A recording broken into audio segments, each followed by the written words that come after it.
বেসরকারি ইঞ্জিনিয়ারিং কলেজের হার্ডওয়্যার বিভাগের প্রদর্শনী প্রতিযোগিতায় অনুষ্ঠানে উপস্থিত ছিলেন কলেজের শিক্ষক শিক্ষিকা সহ ছাত্রছাত্রীরা। প্রতিযোগিতায় কলেজের মাঠে বিভিন্ন প্রদর্শনী স্টল বসিয়ে শিক্ষার্থীরা নিজেদের প্রদর্শনী তুলে ধরেন। এই অনুষ্ঠানের মূল লক্ষ্য ছিল শিক্ষার্থীদের ব্যবহারিক অভিজ্ঞতা প্রদান এবং উদ্ভাবনে অনুপ্রাণিত করা।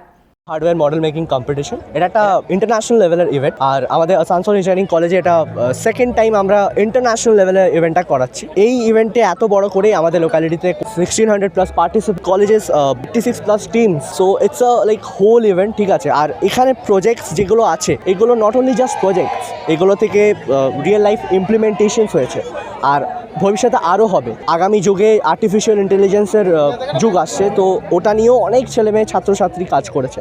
তো এইটা নিয়ে পুরো একটা event, college students, school students সবাই মিলেমিশে এটা করেছে। দ্যাটস অলসো আপাতত আমাদের 85+ টিমস আছে as of total. Sanjay Yadav, 99 news Bangla, Asansol.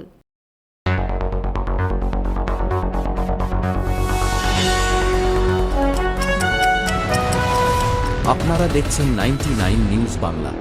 বদলাবো আমরা।